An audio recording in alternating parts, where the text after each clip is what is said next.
Astrocábala Cósmica, por Tristán Job.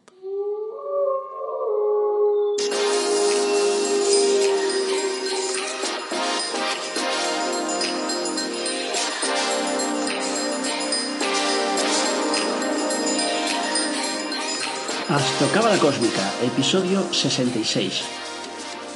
Te brindo una calurosa bienvenida a Astrocábala Cósmica, el podcast en el que te hablamos de astrología cabalística y de cábala de forma amena, directa, clara, de esa que puedes practicar todos los días.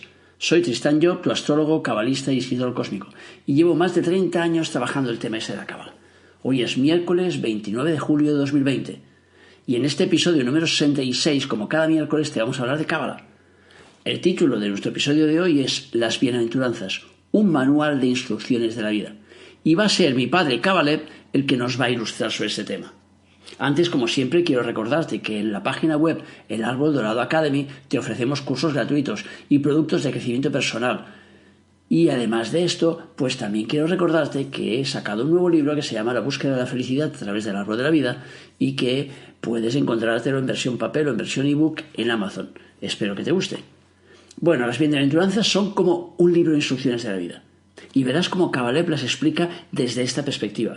O sea, no tiene nada que ver lo que te explica con la religión, absolutamente nada, sino con la actitud que debemos seguir para que las cosas nos vayan bien. Por lo tanto, intenta a ver qué te parece el tema y cuéntame después a ver cuál ha sido tu impresión. Espero que disfrutes como he disfrutado yo escuchándolos, como disfruto cada vez que las escucho, porque escucho sus cintas un montón de veces, porque cada vez que las escucho me dan una nueva enseñanza. Pues te dejo con él. Hasta luego. El Sermón de la Montaña, o que se conoce con el nombre del Sermón de la Montaña, que dirigió a sus discípulos, y allí promulgó una serie de normas que eran exactamente lo contrario de las normas que hasta entonces existían.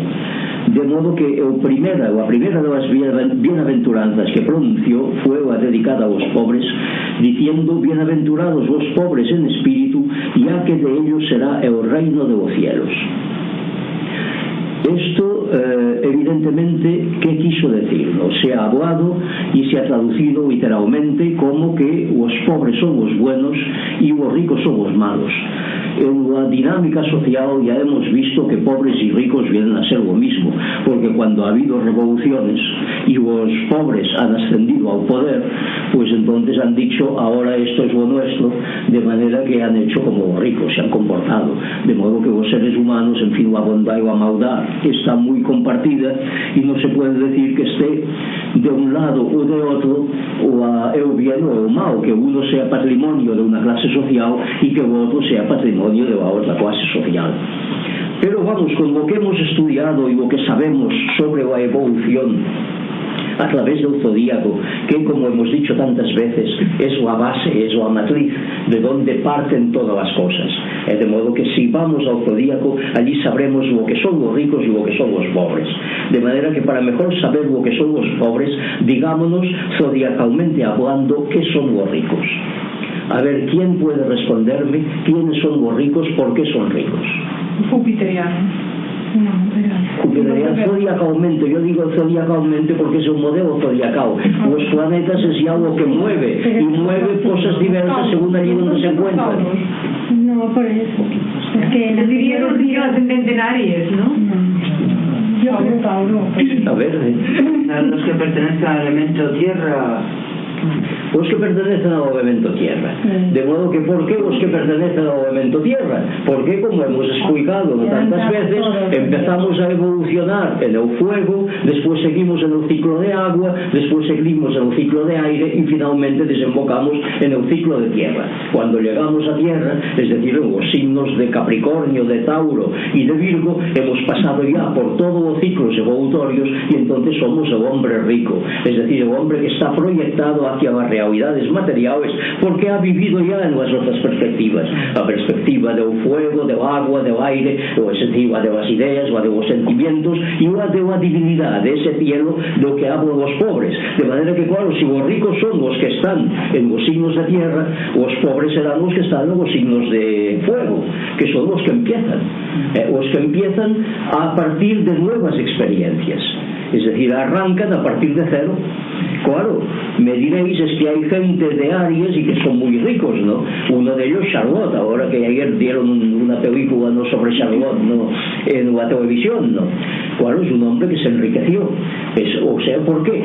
Porque naturalmente no todos tenemos todos los planetas metidos en Aries, pero si pudiera haber una persona típicamente Aries que tuviera todos los planetas en este signo, o sea, que solo vehicularan los planetas elementos pertenecientes al signo de Aries, ese sería el hombre pobre por excelencia, porque sería el hombre que empieza en todos sentidos. Yo conozco personas que tienen 4 o 5 planetas en signos en los signos de Aries y que no pueden seguir adelante más que en un estadio primordial, es decir, se permanece en una especie de infancia y no pueden ir más allá, ni pueden llegar a que las cosas no tomen cuerpo. Están siempre en el comienzo, y cuando algo empieza a arraigar ya se sienten que no es aquello lo suyo y se van precisamente hacia su mundo, que es el del comienzo de todas las cosas, pero no el de arraigar todas las cosas. De modo que, claro, en esta perspectiva vemos que realmente los pobres son los que poseen el cielo, porque el cielo son los signos de fuego, que es el comienzo de algo, ¿no? De modo que esos están más cerca de la divinidad y son aquellos que pueden establecer ese reino del cielo en la tierra porque lo llevan dentro. Mientras que a partir de un momento en que van progresando y se van metiendo ya en los signos de agua y después en los de aire y finalmente en los de tierra, es decir, el hombre rico, ese ya no podrá proyectar el cielo o la tierra, a menos que ese hombre rico haya conservado las esencias, cosa muy rara, haya conservado la memoria de otro ascendente de los primeros tiempos en que evolucionó y que realmente sea lo que implante este mundo, porque son los que están más próximos al mundo, están en la tierra, se mueven en la tierra, no están próximos, están, y entonces son ellos que pueden llevar ese reino de los cielos en la tierra, en la medida que hayan sabido conservar esa pobreza inicial, es decir, eso que poseían en abundancia en el tiempo en que estaban evolucionando en los signos de fuego. De manera que los pobres podemos llamar pobres a los que están en los signos de fuego y que por consiguiente llevan dentro todo ese universo que no ha sido aún mancillado, que no ha sido manchado y que por consiguiente pueden instalar en un momento dado, ¿no?, en la vida real.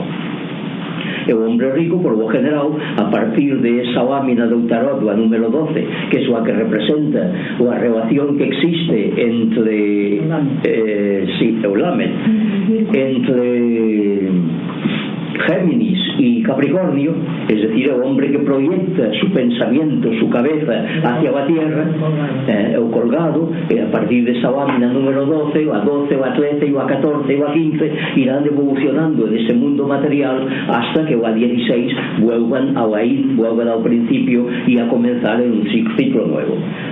De manera que lo que estaba diciendo en esa bienaventuranza pues era esta realidad, es decir, que el hombre que nace del cielo, cuando está en el primer estadio, que es el de Aries, será entonces, no cuando estará en mejores condiciones para inspirar a los que están en la tierra, porque él no podrá realizar esto, es el hombre pobre que carece de medios para realizar este ideal, pero en la sociedad en que vive será siempre ese pobre que puede aportar la inspiración a aquel que sí puede realizar, ¿no?, esto, ¿no?, y que puede poner las manos en la masa.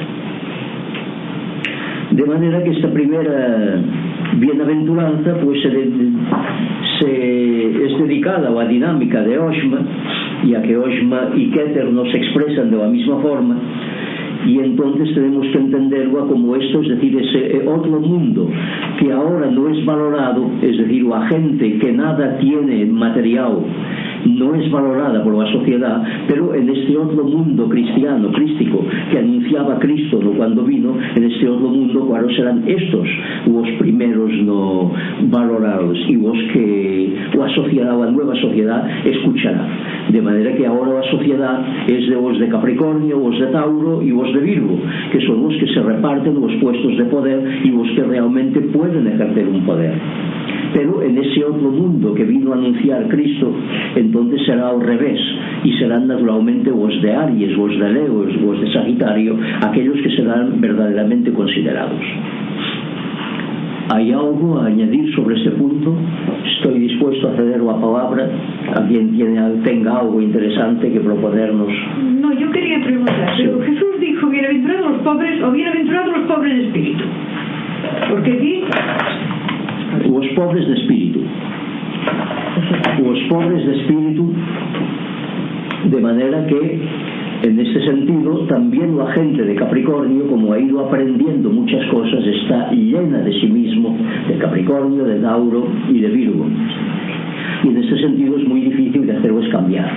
Es decir, cuando tienes seguridades, cuando el pensamiento ha arraigado y los sentimientos también, y estamos de vuelta de todo y nos sentimos experimentados, entonces cuando tenemos tendencia a decir que ya lo sabemos todo y que nadie puede enseñarnos nada, de manera que este es el hombre rico por excelencia, no solamente en bienes materiales sino en bienes espirituales. Y entonces como se tiene que producir dentro de nosotros un vacío para que puedan entrar nuevos contenidos en nosotros, pues es evidente que tenemos que despojarnos de los contenidos que nos llenaban antiguamente para que los nuevos puedan venir. Y el hombre de Aries, de Leo y de Tauro y de Sagitario es precisamente el hombre, aunque todavía no han venido esos contenidos, que está empezando un periodo de su vida y que por consiguiente está disponible para lo que lo metan dentro. Es decir, ese hombre lo que permanentemente descubre nuevas verdades y que no hay nada arraigado en él de una manera firme y nada que pueda decir esto es mío. Está en una época preconsciente, gobernado por las fuerzas de arriba y entonces abierto a todos las corrientes que puedan venir en él. De manera que el hombre rico, el hombre pobre en un sentido y en otro es siempre no el que empieza en un ciclo y que no tiene ni bienes espirituales ni bienes materiales, y cuando termina el ciclo es rico en bienes espirituales y en bienes materiales, en el sentido de que está seguro de ciertas cosas y es muy difícil hacerlo cambiar. Y entonces, claro, está en los últimos niveles, la realidad que ve es la realidad inmediata o material que tiene ante sus ojos, y entonces es muy difícil que vuelva la vista atrás para ver la otra verdad. Vuelve la vista atrás cuando llega a Virgo, que es un momento de desprenderse de todos. Entonces ocurre, ¿no?, como a esa María Magdalena, que en el estadio final de la ópera crística, cuando ya Jesús ha muerto y lo han enterrado y va a ver su tumba y ve que ha desaparecido, es cuando se vuelve hacia atrás que ve a Cristo que estaba detrás de ella. Es decir, cuando volvemos la vista a las realidades que tenemos delante de nosotros en el transcurso de nuestra vida material, cuando estamos en los últimos niveles de la materialidad, que es ese signo de Virgo, volvemos la vista hacia atrás y entonces cuando descubrimos esa realidad que está a nuestras espaldas. ¿Hay algo más a decir sobre este punto? La segunda bienaventuranza dice: bienaventurados los afligidos, ya que ellos recibirán consuelo, en la cual podemos reconocer la dinámica divina. Cristo anunciaba implícitamente con esta bienaventuranza la ley de alternancia que hace que las cosas cambien. La aflicción puede ser física o puede ser moral. En ambos casos es algo provisional, destinado a desaparecer. Es algo que el propio individuo ha hecho necesario en virtud de pasadas actuaciones, pero que no puede durar porque la aflicción está sometida a la fuerza de repulsión que la destruye, y le sucede el estado de consuelo que representa una restitución de aquello que había perdido, trátese de salud, de afecto o de posesiones materiales, tal como aparece en la historia de Job, que es una ilustración de cómo el afligido es consolado cuando comprende los motivos de su aflicción. Evidentemente, las personas afligidas están en un ciclo que después de esto tiene que venir lo otro, de forma que, en cierto modo, son los bienaventurados porque se está terminando para ellos un periodo de dolor, mientras que los que no han llegado todavía a ese periodo, pues probablemente sea una perspectiva ante la cual no se encuentren abocados, porque todos hemos hecho lo que hemos hecho en pasadas vidas y es difícil encontrar uno, o en fin, sería muy presuntuoso que pudiera decir no, yo estoy al margen de todo esto, yo he sido bueno, de manera que no va a ocurrirme ninguna desgracia. O sea que cuando vivimos en la plenitud, porque es señal de que estamos próximos, y en esto, en el camino que hemos llevado aquí en España, se nos ha reprochado muy a menudo, desde el extranjero, de que, en fin, la dictadura, todas esas cosas, y aquello que decía Franco o los franquistas en cierto momento de que España era un país adelantado, podemos interpretarlo en el sentido de que ir delante supone llegar más temprano al abismo, cuando el camino que tiene que recorrer la humanidad va hacia el abismo. Ahora ya vemos el mundo como está abocado, de forma que, en fin, los sistemas dictatoriales no son dictatoriales de palabra, pero en definitiva pues vemos una América cada vez más dictatorial, que impone más su punto de vista y además que tiene unos medios de presión enormes sobre el mundo para decantarlos de una manera o de otra, de tal forma que cuando en un país, como en España, hay un gobierno que cuando estaba en la oposición dice nosotros vamos a salir del pacto atlántico, en cuanto están en el gobierno dice uy, cuidado que ahora les vamos a convencer a ustedes de lo contrario, que tenemos que permanecer. ¿Por qué? Porque los americanos han alzado el garrote y han dicho cuidado que si te sales de aquí el garrote te va a caer y vamos a financiar una revuelta de algún militar que tenga ganas por aquí de hacerse con el poder. De forma que, en fin, vemos que un mundo se vuelve más dictatorial a medida que pasa el tiempo, no se vuelve más democrático, de forma que en eso de los afligidos, pues ya digo, el que está pasando por el momento de la aflicción puede tener la seguridad de que el ciclo aquel se va a terminar y que esa aflicción no será eterna. Y en ese sentido debemos procurar ayudarlos a reconocer aquello que ha provocado esa aflicción. Y naturalmente lo que ha provocado la aflicción lo encontraremos siempre en la dinámica de la aflicción misma. Es decir, la misma enfermedad tiene que decirnos de alguna manera qué es lo que lo ha provocado. Entonces es aquello de recapitular, ir hacia atrás, ver qué ha podido producirse en una vida anterior, porque en cuanto lo comprenda aquella persona, entonces ya no tendrá que sufrir aquello, encontrará la solución de su mal y ya desaparecerá. ¿Hay algo a comentar sobre este punto? Sí, esto de recapitular y hacia una vida anterior, ¿cómo se consigue esto? O sea, saber lo que uno ha hecho en una vida anterior. Bueno, la anécdota de la vida anterior naturalmente está oculta porque es lo de menos. Lo hecho es la experiencia que ha vivido. De manera que primero es hacerse consciente de la dinámica que lo ha provocado. Aquí tenemos ya alguna lección que explica la relación entre las enfermedades y lo que las ha producido. Bueno, esto es cuando es enfermedad, pero pueden ser, los que sufren pueden sufrir o de enfermedad o de otras cosas, o sea, no es enfermedad. Bueno, pues sí pueden sufrir, de soledad, pueden sufrir, en fin, de aislamiento, de marginación, pueden sufrir no tener el trabajo adecuado a sus facultades. Entonces tienen que empezar a pensar qué puede producir todo aquello. Es decir, si yo tengo una virtud, una facultad y no la puedo ejercer, ¿por qué será? ¿Por qué será? Aquello que dice aquella de esta emisión famosa, De modo que, claro, como todo esto está unido y forma parte de nuestra propia vida, todo eso tenemos que entenderlo mentalmente, tenemos que poder comprender, porque lo que nos está ocurriendo es la otra parte, es la consecuencia lógica de algo que lo ha provocado. Y entonces es muy fácil si no nos mentimos a nosotros mismos. Claro, lo más difícil es ser sincero con uno mismo, porque uno se hace una imagen determinada, sobre todo la imagen de bondad y tal, de modo que hay una cantidad de gente que dice por ahí por la vida, que va por la vida diciendo hay que ver lo bueno que soy yo y encuentro una serie de sinvergüenzas, y que mis patronos en tal me critican y mis compañeros de trabajo están contra mí, en mi casa me odian, en fin, por donde quiera que vaya, no, ni al padre, ni a madre, ni los hermanos, ni los patronos, nadie, ¿no? Pues tal.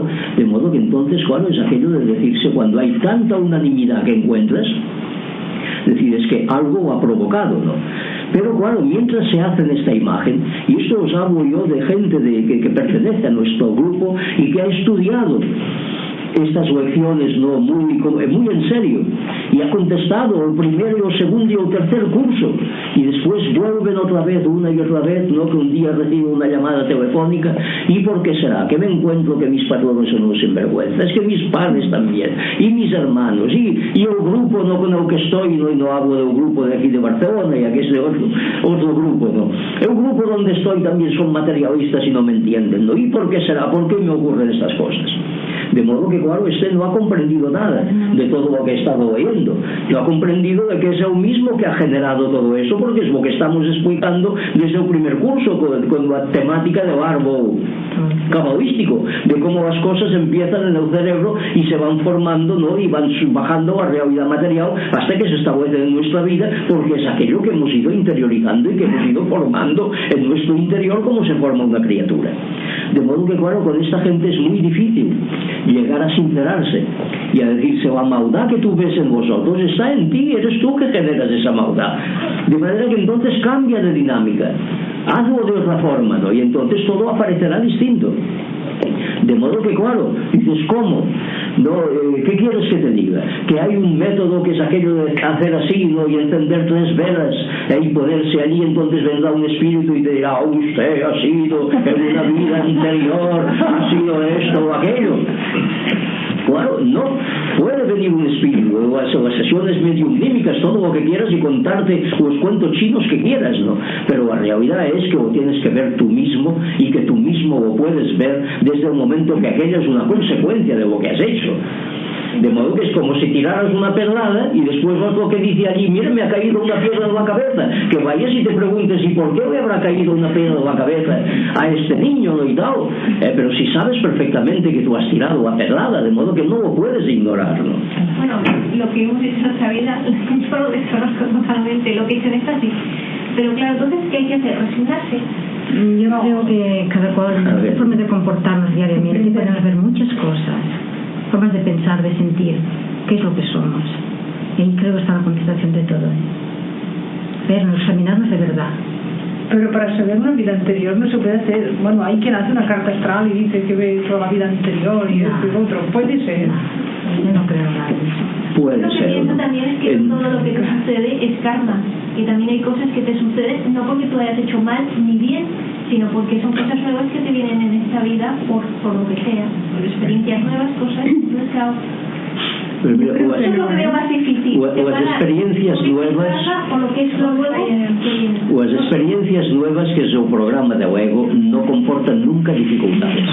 Te dan los medios para poderlo realizar. Las dificultades que encuentras en una vida es siempre consecuencia de las dificultades que tú has creado en una vida anterior. De manera que luego, o en varias vidas, o en esta, o en varias vidas, pues varias vidas. Pero el programa de juego no. El programa de juego te pone a trabajar, ¿no?, en un terreno determinado, y te da los medios para que trabajes en aquello, porque si no sería estúpido que te dijera, bueno, voy a darte un programa y al mismo tiempo te pondré las dificultades para divertirme yo viéndolo cómo actúas. El programa de juego no puede ser así. De modo que entonces encontraremos siempre, y claro, ¿qué hacer? Pues primero ponerse a meditar sobre esto. Es decir, lo primero que tiene que hacer un enfermo, o uno que tiene dificultades en la vida, en el trabajo, en la relación social, en lo que sea, es ponerse a meditar y preguntarse, ¿por qué tengo yo esas dificultades? Entonces la respuesta irá apareciendo en él mismo. Es decir, viendo, ¿y qué se puede hacer para modificar aquello? Imaginar, con la imaginación, vete hacia atrás, imagina que te encuentras en aquella situación y que tú eres el otro, que eres el patrón que tiene que darte el empleo, que estás en la otra posición, y entonces que encuentras un obstáculo, es decir, toda la dinámica, todo el dramatismo lo vas imaginando, lo conviertes en una novela. Y entonces vas viendo cuál ha sido la temática esta que te ha llevado, ¿no?, al ostracismo, o a soledad, ¿no?, o lo que sea, o a falta de amigos, o a falta de amores, o en fin, o a enfermedad. Bueno, la enfermedad, si en la casa, si la localizamos muchos planetas contradictorios o cuadrados, como sea, en la casa 12, entonces puede ser una vida anterior. Porque eso es lo que tienes que o a casa 12 no es una casa terminal, no son enfermedades crónicas lo que hay en la casa 12. Las enfermedades que hay en la casa 12 marcadas son un subproducto de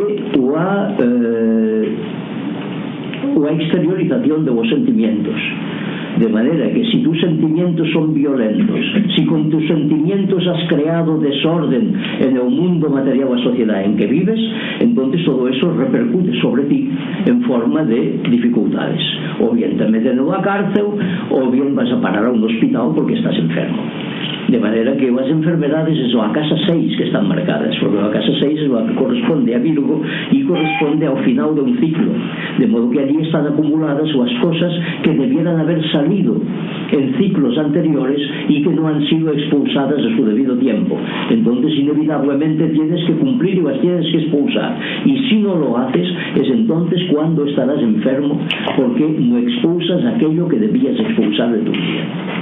De un mismo modo que un organismo estará enfermo si no expulsa pues los detritus que tiene que expulsar después de haber asimilado toda la comida no que ha ingerido.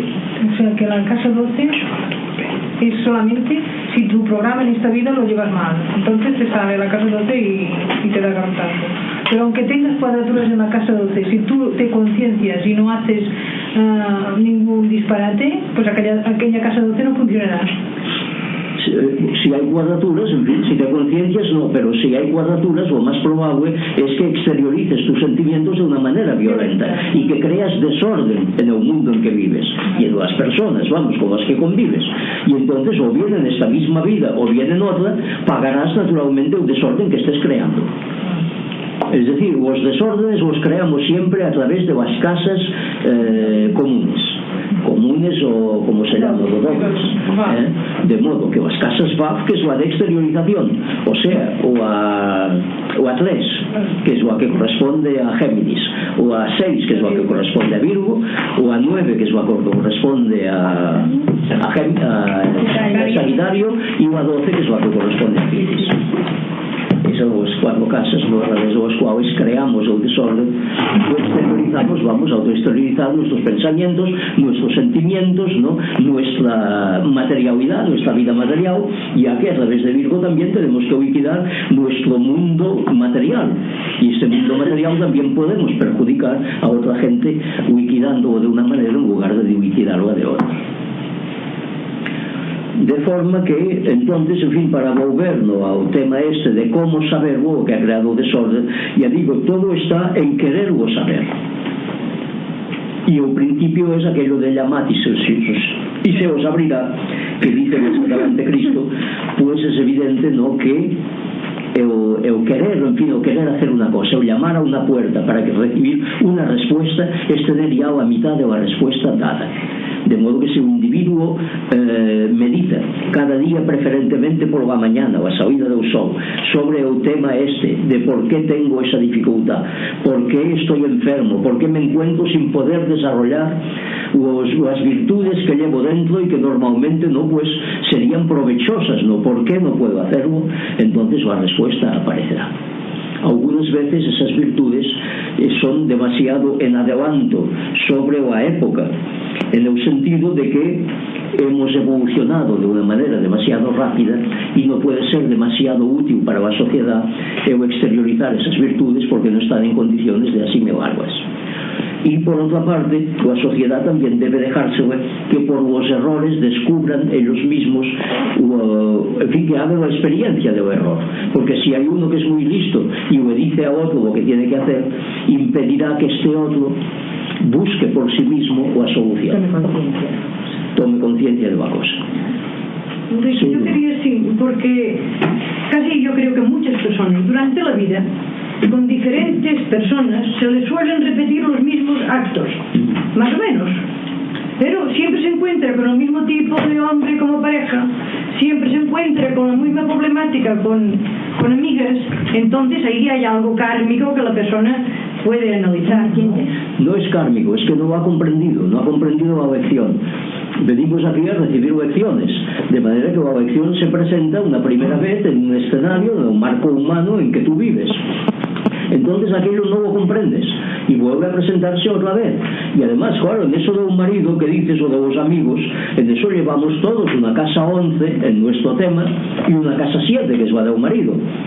Y entonces, claro, un marido está allí para una mujer, está en el sol, en los aspectos que forma el sol. Si no se ha modificado esta persona en su interior, el otro modelo que encontrará cuando haya fracasado la relación con uno será el mismo, que corresponde, de modo que si es un modelo violento, si hay una cuadratura del Sol con Marte, por ejemplo, Marte no, que es la guerra, que es el garrote, en el sentido violento de una cuadratura, ¿no? Entonces, claro, tiene allí apuntado un marido violento. ¿Y si es una cuadratura el Sol con Urano?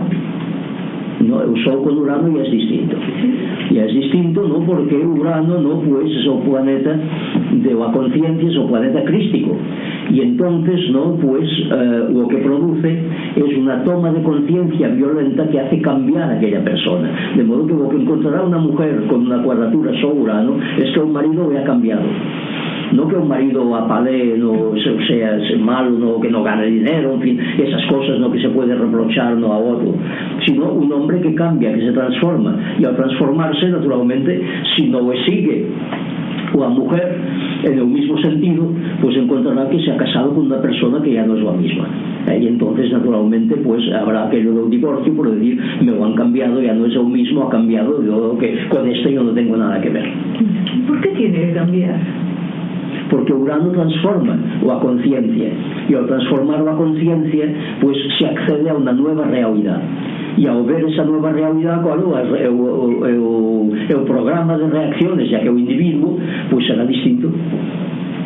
O sea que produce una transformación. Los aspectos de Urano con el Sol producen en la conciencia una expansión de la conciencia. Esa expansión de la conciencia lleva cada vez a una cima más alta, de manera que a un desinterés más amplio por las cuestiones materiales, comprendida la cuestión del mismo matrimonio y de la mujer y de los hijos y de todo lo demás.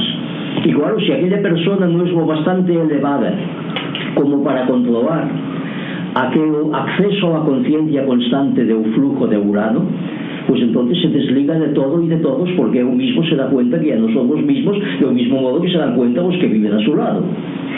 De modo que todo eso hay que poderlo controlar con la mente y decir, bueno, yo estoy evolucionando en este sentido, pero los que están a mi lado no tienen la culpa de que yo vea las cosas distintas, de manera que yo voy a manifestarme con ellos tal como yo era antes, y no voy a ejercer esa dictadura de decir, no, ahora esto no me gusta, fuera, ahora no me gustaban los huevos al plato, ahora ya se ha terminado, no, me gustaban el bistec, ahora se ha terminado, me he hecho vegetariano, me gustaba esto, fuera. Transige, y eso transige la prueba de la madurez espiritual. Pero cuando esa evolución espiritual se presenta de una forma brutal, sin que haya en el individuo esa madurez que le permita controlarla, se desliga de todo y de todos y entonces rompe con su medio ambiente. La cuadratura dices que la cuadratura de Marte con el Sol es un marido violento, no siempre es así, ¿verdad que no? Se tiene que mirar los otros. Se tienen que mirar todo cuadro de aspectos, claro. De modo que yo os digo un aspecto, pero es evidente que hay todos los demás. Puede ser, no sé, puedes tener una adversidad o no sé, una contrariedad, pero una cuadratura del Sol, según en qué signo esté, del Sol con Marte.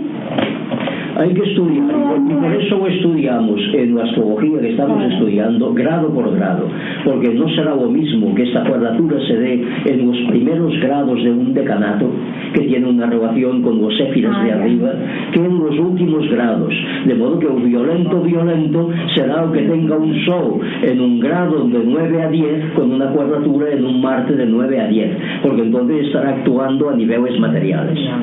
Y a niveles materiales pues eso se manifestará con mucha mayor fuerza, y más aún si está en signos dobles, que son los de exteriorización, mientras que si está en signos de cardinales, pues será una semilla, será el principio de una violencia que se desarrollará después en vidas sucesivas. pero que a lo mejor no aparecerá en el exterior, o que se conservará en el interior de uno, y entonces la persona que convive con aquel individuo puede no enterarse durante toda su vida de que era un hombre violento, pero que no había manifestado al exterior esa violencia. También puede ser que al no manifestar esa violencia se encuentre la persona mal, se encuentre el mal. Claro, las fuerzas que no se manifiestan hacia afuera, que no se exteriorizan, pueden hacer daño a uno mismo. Y es esa guerra civil de la que hemos hablado algunas veces, que ocurre en nuestro propio organismo en lugar de exportar el conflicto al exterior. Y es un privilegio de las personas elevadas el que guarden ese conflicto dentro de sí mismas y lo vivan en su interior en lugar de echarlo fuera hacia los demás, ¿no? Para que los demás sean los coprotagonistas de aquel conflicto.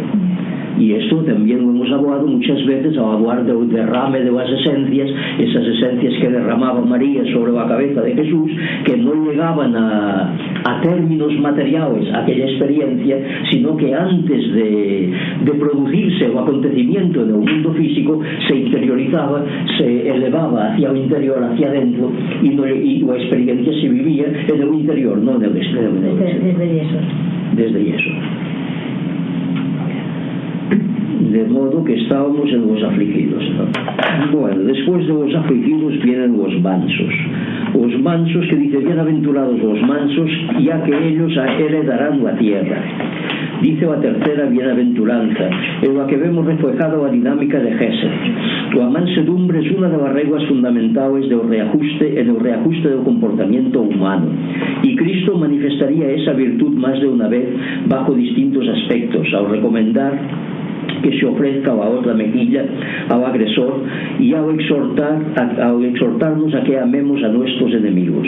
La mansedumbre ante las imposiciones de nuestra vida ordinaria es recomendable porque esas exigencias, deberes, obligaciones que nos atenazan no son más que un reflejo de nuestros propios actos, vistos al revés, como la imagen que aparece en el espejo.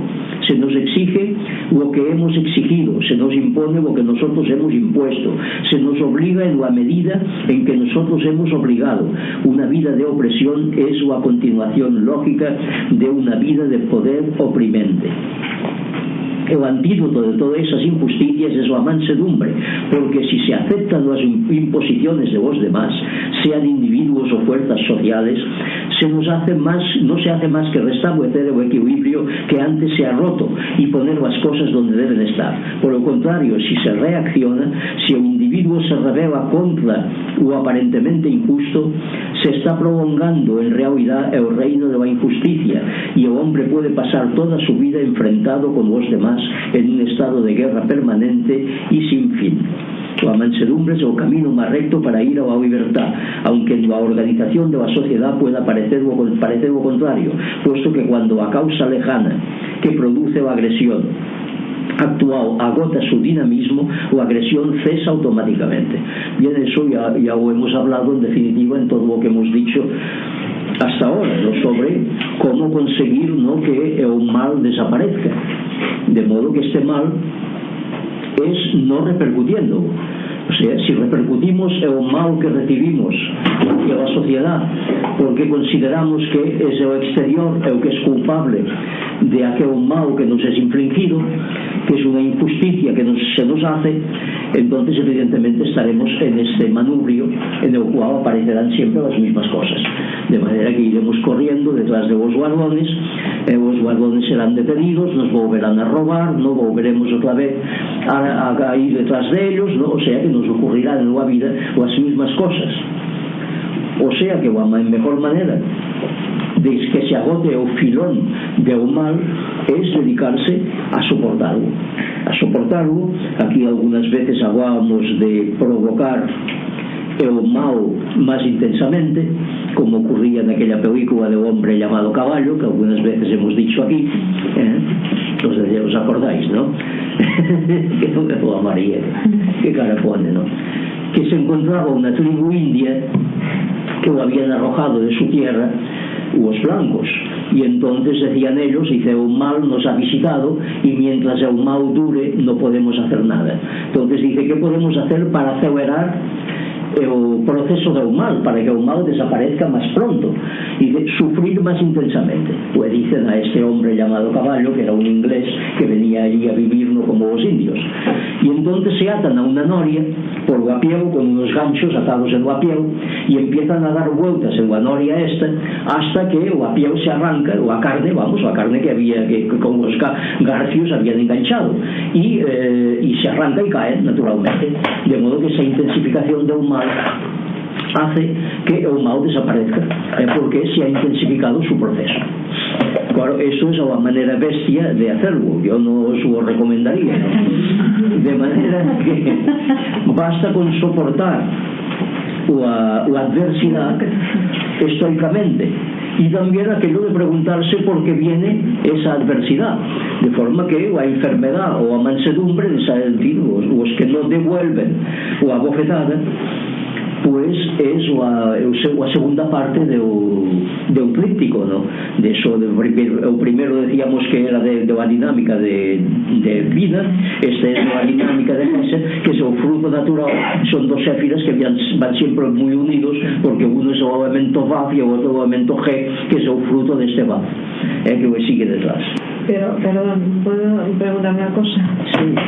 ¿Qué digo yo? Entonces, si una persona te hace daño y tú lo aguantas, o sea, lo aguantas, luego vuelve a hacerte daño y lo aguantas y ya se lo toma. Lo que yo he notado en la vida, que cuando dices hasta aquí se ha llegado, dices que yo también tengo uñas, si te arañan, pues yo también tengo uñas, y entonces dices, alto, que esta ya lo aguanta más, y ya no eso, porque has plantado cara a esa persona.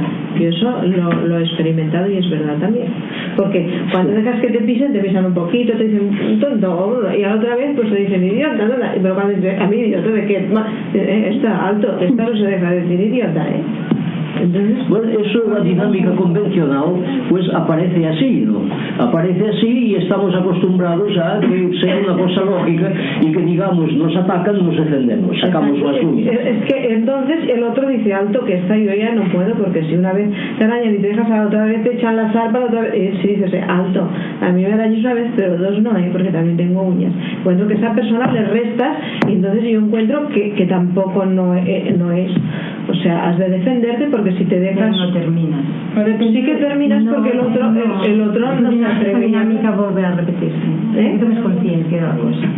No, pero es que entonces entonces llegarías al final de que te pisan un poco, otro poco, y al final, o sea, siempre pierde el que o auténtica mansedumbre no provoca, de modo que lo esencial en la vida es no provocar algo que después te va a venir. Sí, bueno, de modo que, o sea, sin provocar, que hay personas que sin provocar, o sea, dice aquí, y yo lo veo porque a veces mandando, incluso gente que tiene operarios o gente les dice esto, el otro, y el pobre que es bueno le dice, estate 2 horas más, allí se está, y ya se lo piden, y el otro que dice, no, a mí me da 1 hora, me voy a denunciarlo. Entonces dice, ese cuidado, oye, que este no eso, y siempre es más explotado el más humilde y el más bueno. Pero después le vendrá eso a eso. Sí, bueno, tenemos que considerar, de acuerdo con lo que estamos estudiando, que todo lo que aparece en nuestro mundo real es el fruto de algo que hemos estado elaborando. Por consiguiente, claro, cuando una persona nos perjudica, como no sabemos lo que ha ocurrido anteriormente, lo que viene de vidas anteriores, no sabemos hasta qué punto hemos perjudicado a la sociedad. O sea, con qué insistencia y con qué saña nos pueden perturbar la vida a nosotros. De modo que, claro, aquí lo que dice Cristo en definitiva es, si uno te viene a pedir la camisa, dale también no los calcetines o los calzoncillos, ¿no? De modo que dale más de lo que pidas. Pero porque si te pide es que hay una deuda, es que tú has generado que aparezca uno en tu vida en un momento dado y te diga, dame eso. Entonces aquel lo da. El hombre primitivo, que estaba regido más por los de arriba que por los de abajo, y tenemos el testimonio de los misioneros, pues eso es cuando en sueños ven algo, dice, yo he visto que tú me dabas la propiedad esa, aquel que tiene la propiedad se va a dar. porque sigue a dinámica cósmica, está en un nivel, está más arriba que nosotros, porque no ha llegado aos niveles materiales, o sea que este hombre tendrá que ir descendiendo y entonces verá a realidad de una manera distinta, pero en aquel momento, en su primitivismo, obedece más a las leyes de arriba que a las de abajo, de forma que cuando uno viene a decirle esto, uno cree de buena fe que ha estado soñando, y como en los sueños dice que aparece la divinidad y se expresa, no, entonces dices que la divinidad me ha dicho esto, muy bien, pues toma mi propiedad y aquí la tienes. Y así en todas las relaciones, y cuando va con una mujer y le dice yo he soñado esta noche no que hacía el amor contigo, aquella mujer pues se quita, si es que tiene algo que quitarse, ¿no? Porque en los pueblos primitivos ya sabéis que no se lleva mucha ropa, si tiene algo que quitarse pues se lo quita y dice pues allí me tienes, ¿no? Para hacer el amor. Pero si lo ha soñado uno y el otro no. Ahora a mí me parece que después de Jesucristo hace 1000 años, ahora la gente decir las cosas por favor no te entiende. Has de decir escucha esto, patapam, ya está. Pero oye, por favor, no te han oído, no te han entendido. Pero no es a la gente, es a nosotros mismos que tenemos que dirigirnos. Entonces yo también me dirijo. No se trata de sacar las uñas a los demás y tal, se trata de convencernos nosotros mismos de que aquello que te perturba es porque tú lo has perturbado. Y si lo hace 20 veces es porque tú has perturbado 20 veces, ¿no? En fin, quizás no a la misma persona, pero a la sociedad. De manera que si eliminas aquel enemigo de tu vida, ese enemigo aparecerá bajo otra forma y de una manera desconocida. O sea que es mejor conservar a los enemigos y decirles yo estoy a tu alcance para que me puedas perjudicar, porque entonces ya sabes lo que te puede hacer, ¿no? Y siendo amigos, haciéndote amigo del enemigo, entonces ya es menos enemigo, ¿no? De modo que dices, bueno, mira, me vas a quitar esto, muy bien, tal, ¿no? O sea que hay que dejarse, hay que ser manso, es decir, hay que agotar esa dinámica de un mal, porque si lo reprimirás a una persona, y aquella persona le has enseñado las uñas y dirá, bueno, esta ya veo que se defiende, de modo que yo no la voy a atacar. Pero si aquella dinámica no ha sido agotada, vendrá otra, y volverá, o si no una persona, una situación que será violenta. Mientras que si conoces ya lo que te puede arañar a aquella persona, ya conoces en cierto modo tu mal, y entonces tratas de convivir con ese mal hasta un momento en que sepas cómo ha venido y en que seas realmente ese manso y que hará que aquello ya no vuelva a producirse. Es decir, cuando ya no seas capaz tú mismo de ninguna violencia, el mal terminará, porque ya su objetivo ha sido cumplido. Ser manso no quiere decir ser tonto. Entonces, si una persona explota a la otra y la otra le hace entender, mira, no, así no va, ¿por qué no haces esto? Le dice, y hasta que te conciencies, esto terminará bien. Yo lo he probado. Porque me da la gana que había una persona pues, que me tenía hincha y al final le dije, bueno, ¿qué tienes contra mí? Dímelo, y lo acabaremos. Entonces se ve que reaccionó y llevamos una buena temporada que muy bien. Bueno, en esta persona, si vas a esta persona y dices, mira, aquí estoy, yo veo que tú me tienes hincha, pégame de bofetadas, estoy aquí y no me voy a defender, y liquida hoy a una vez, de modo que dame tantas bofetadas como quieras, y después nos abrazaremos, ¿no? Y hemos terminado. Seguramente también habría acabado. Seguro que lo desarmas en la lo desarmas, ¿no? De modo que lo dices ahí. Así no entiende de lo. Mira, hay muchas situaciones que basta con darle la razón a otro, y yo mismo las he vivido personalmente. Cuando uno me decía, uy, te va a pegar un escándalo que aquí, que allí, no he dado de algo, y entonces cuando me ha dicho aquello, yo he dicho, sí, tiene usted razón. Toda la razón, no de modo que está de su parte, perdóneme por esto que he hecho. Hemos sido los mejores amigos del mundo, y allí no ha habido escándalo, no ha habido nada. Y los demás han dicho, ¿cómo? Y no te he dicho nada. Dime, Marois, ¿qué quieres? Digo, ser manso también significa ser humilde, de no tener orgullo, de matar su amor propio. ¿Sabes? Esto es muy difícil ser manso, ¿eh? Evidentemente estamos viviendo en una sociedad violenta, queramos o no. De manera que la mansedumbre pues existe difícilmente, ¿no? Porque estamos dentro de la violencia.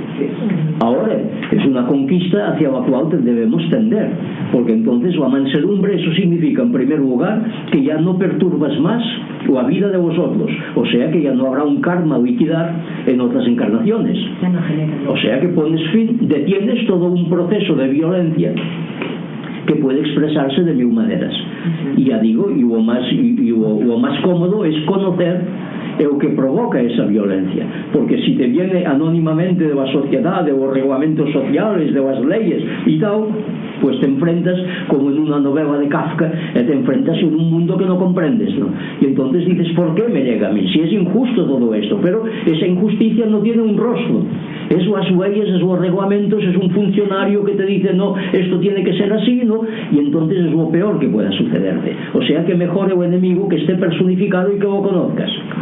Y ya digo, si con este enemigo te enfrentas un día y dices, hombre, yo creo que yo te soy antipático, dame de hostias y terminemos esa antipatía, y tal, ¿no?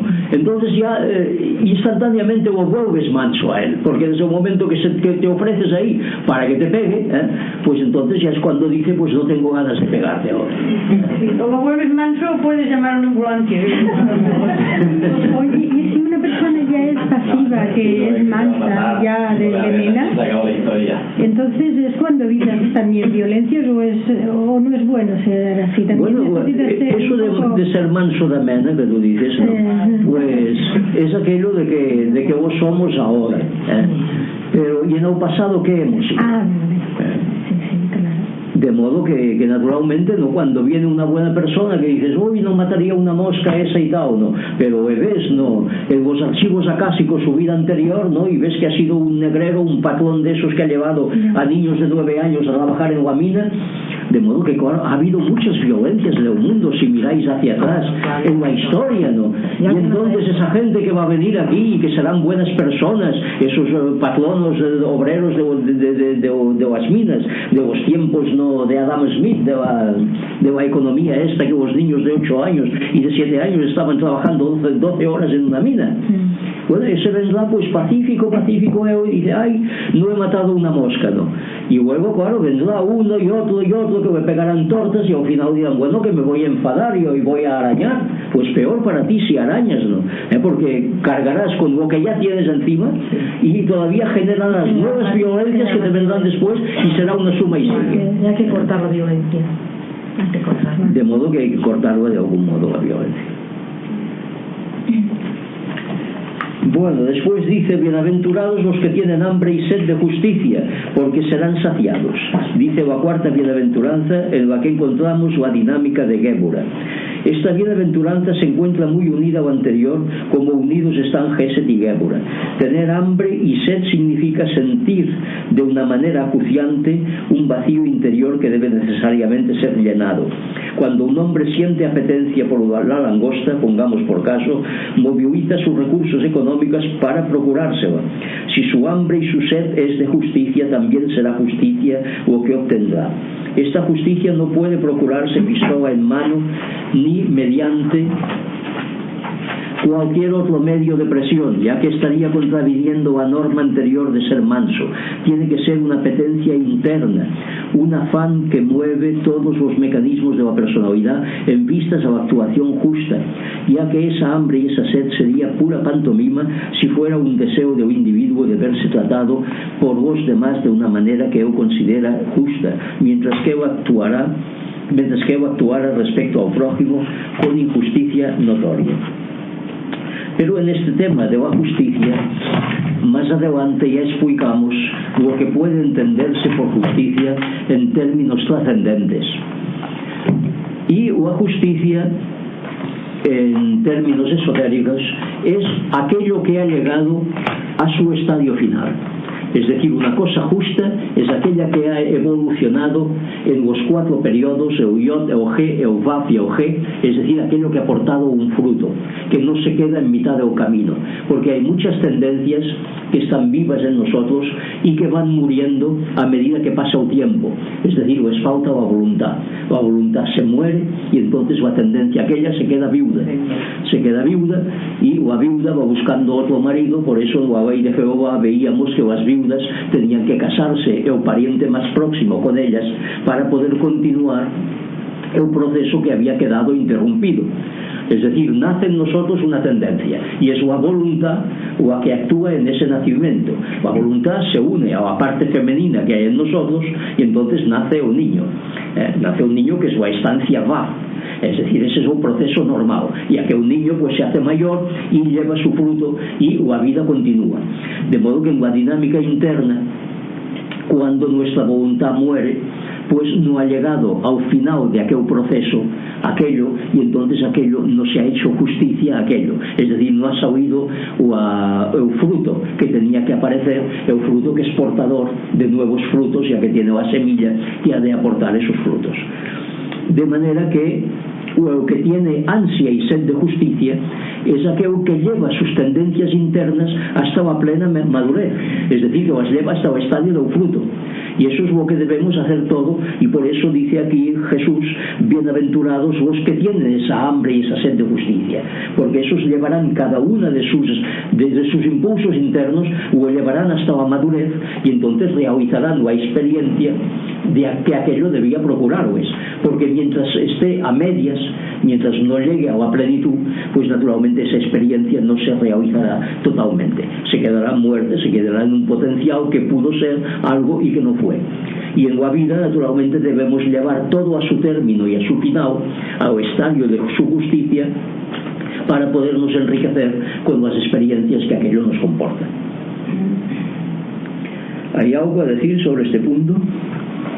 Pues sí, que son más de las 9. Ya tenéis prisa.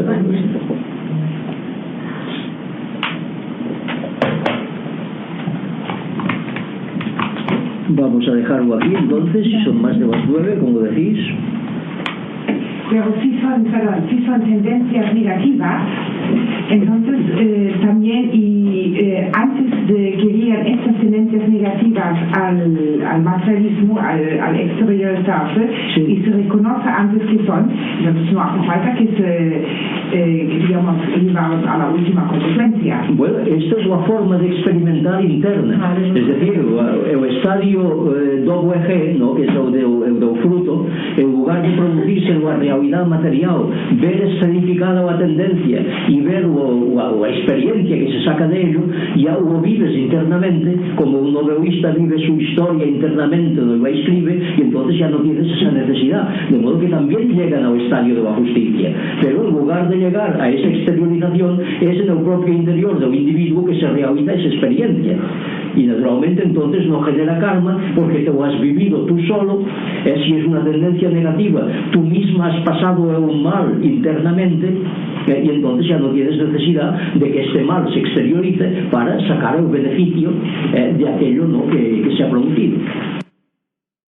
Hasta aquí el programa de hoy miércoles. Espero que hayas disfrutado con mi padre Kabalep y ya has visto cómo te ha lanzado las primeras 4 bienaventuranzas. Por lo tanto, el miércoles que viene continuaremos con las siguientes, y a ver si con esto pues vamos sacando el tratado de vida que nos transmiten, y eso nos ayuda pues a eso, a tener una vida mejor, a ser más felices, a conseguir nuestros objetivos, a hacer lo que queremos hacer en la vida.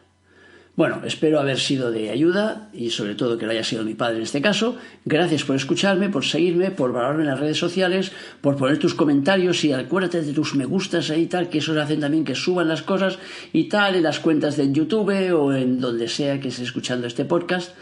Y bueno, te espero pues el viernes, que tenemos otro podcast interesante. Recuerda también que tengo el libro que se llama La búsqueda de la felicidad a través del árbol de la vida, que te puede dar también, marcarte toda una serie de actitudes que te ayudarán a mejorar tu vida. Bueno, como siempre, lo único que me queda ya es desearte que tengas un día muy feliz y que te acuerdes de nuestro lema: apasionate, vive, cambia.